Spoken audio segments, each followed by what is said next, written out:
오늘의 말씀은 요한복음 19장 1절에서 16절까지 말씀입니다. 이에 빌라도가 예수를 데려다가 채찍질하더라.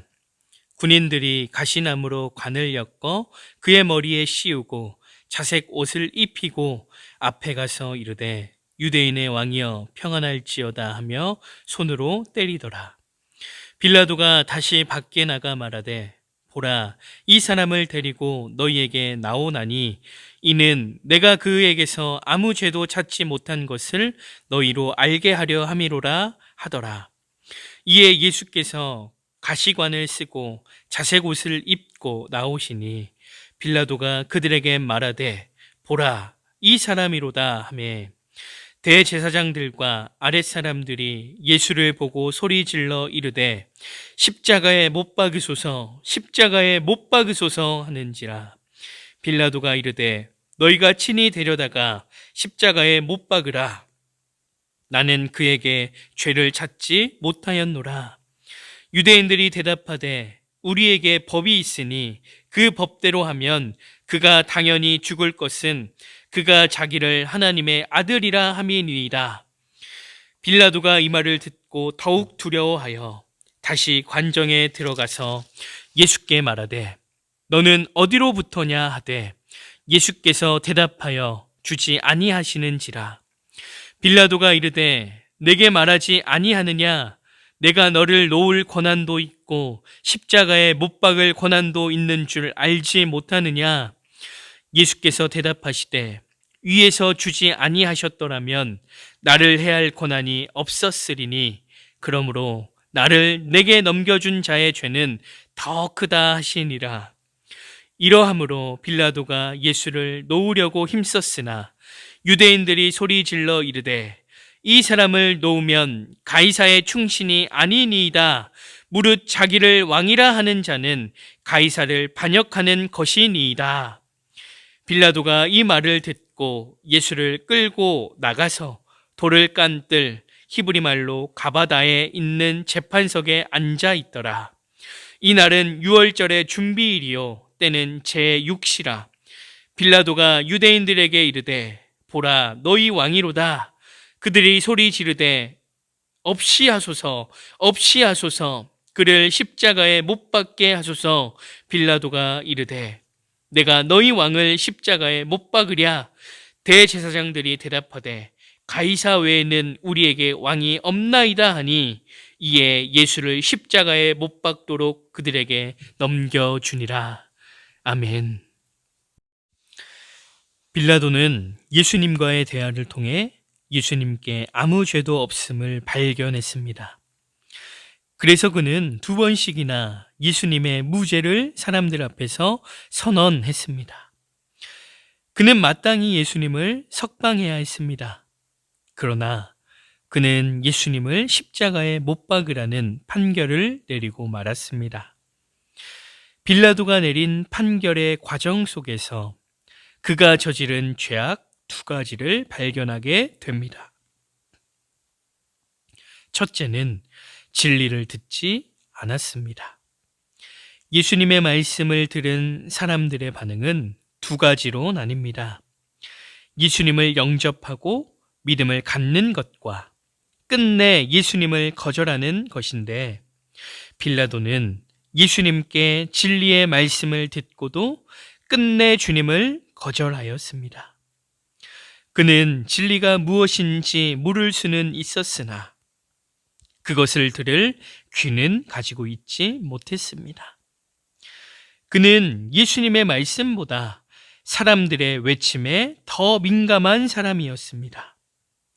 그는 죄가 없으신 예수님을 석방해야 했지만 자기에게 부당한 압력을 행사하는 군중의 마음에 크게 흔들렸습니다. 마침내 빌라도는 예수님을 십자가에 못 박으라는 군중의 소리를 따라 그분을 내어주고 말았습니다. 진리의 귀를 닫고 사람의 소리를 따르는 사람들은 잘못된 선택을 합니다. 그 비극적 결과를 우리는 빌라도의 선택을 통해서 보게 됩니다. 세상에서 들리는 거짓된 소리에 민감한 사람들은 자기의 귀에 들려오는 진리를 분별할 수 없습니다.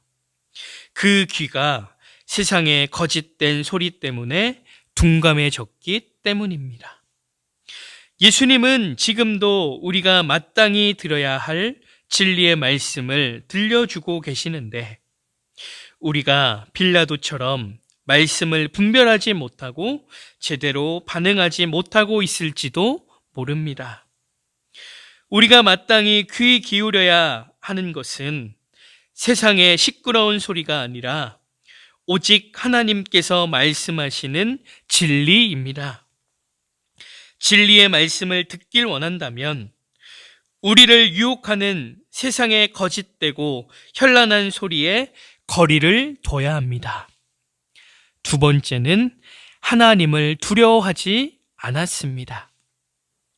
빌라도가 지은 죄의 뿌리는 사람에 대한 두려움이었습니다. 그는 예수님을 놓아주었을 때 일어날 밀란을 두려워했습니다. 예수님의 인기를 시기한 유대 종교 지도자들은 예수님의 석방을 결코 환영하지 않았습니다. 그들은 군중을 부추겨 예수님을 석방한 빌라도를 향해 불만을 표출할 것이 분명했습니다. 빌라도는 밀란으로 자신의 자리가 위태로워질 것이 두려웠습니다. 총독의 자리는 권세와 명예를 주는 자리인데 따라서 빌라도 자신이 다스리는 땅에서 밀란이 일어나 그 자리를 잃어버리는 것은 상상하기도 싫은 상황이었던 것이죠. 두려움의 결과, 그는 잘못된 선택, 즉 예수님을 군중의 요구대로 십자가에 못 박는 선택을 내리고 말았습니다. 그러나 빌라도가 정작 두려워해야 하는 존재는 군중이 아니라 대제사장이 아니라 바로 하나님이었습니다. 하나님은 보이지 않으시지만 빌라도의 삶을 다스리시는 실제이시고 장차 빌라도의 모든 행위를 심판하시고 그 영혼까지도 지옥불에 넣으실 수 있는 분입니다. 우리도 종종 하나님보다 사람들로부터 오는 거짓되고 부당한 압력에 못 이겨 잘못된 결정을 내릴 때가 있습니다. 직장 상사의 부당한 지시 앞에서 자리를 보존하지 못할 수 있다는 두려움, 임박한 승진의 기회를 잃을 수 있다는 두려움 때문에 정작 하나님을 두려워하지 않은 채 그릇된 결정을 내린 적은 없는지 돌이켜 보십시오. 우리는 사람들이 아니라 오직 하늘에 계신 하나님 한 분만을 두려워해야 합니다. 사랑하는 행복한 교회 성도 여러분, 빌라도가 저지른 두 가지 죄악의 결정적인 이유가 무엇입니까? 바로 두려움에 있습니다. 무엇을 두려워하는가? 세상을 두려워하는가? 하나님을 두려워하는가? 코로나를 두려워하는가? 하나님을 두려워하는가? 우리는 우리가 두려워하는 것에 더욱 귀를 기울일 것입니다. 바라기는 오직 하나님만을 두려워하는 삶을 살아가기를 소망합니다. 그래야만 우리가 마땅히 들어야 할 진리의 말씀에 귀 기울일 수 있게 됨을 잊지 마시고 세상이 아닌 하나님 앞에 엎드리는 삶이 되길 소망합니다. 그러므로 하나님이 통치하시는 삶, 하나님께서 이끄시는 복된 삶을 살아가는 사랑하는 행복한 교회 성도님들 되시기를 간절히 소망합니다. 다 같이 기도하시겠습니다. 사랑의 주님, 임마누엘의 하나님으로 함께하여 주시니 감사드립니다. 주님, 오늘 말씀을 통해서 우리가 무엇을 두려워하고 있는지 묵상해 봅니다. 우리가 하나님을 두려워하지 않고 세상을 두려워했던 안타까운 모습들이 있다면 세상보다 더 크신 하나님을 두려워하는 우리의 믿음이 살아나게 도와주시옵소서. 세상 앞에 무릎 꿇는 우리들이 아니라 하나님 앞에 무릎 꿇는 우리의 삶 가운데 하나님이 통치하시고 이끄시고 붙드시고 보호하시는 은혜를 경험하는 우리의 삶이 되게 도와주시옵소서. 주님, 우리는 코로나로 인해 혼란의 시기를 보내고 있습니다. 주일날 하나님 앞에 나와 기도하는 것이, 찬양하는 것이, 예배하는 것이 얼마나 은혜였는지 절실히 느끼는 하루하루를 보내고 있습니다. 주님, 혼란의 시기 가운데 우리의 모습을 점검하게 하시고 하나님과의 관계를 더욱더 회복시키는 귀한 시간이 되게 도와주시옵소서. 간절히 바라기는 주어진 자리에서 함께 기도하는 시간이 되길 소망합니다.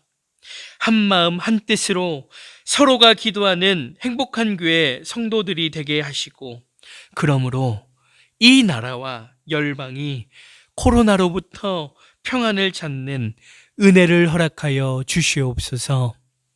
감사드리며 이 모든 말씀 거룩하신 예수님의 이름으로 기도드립니다. 아멘.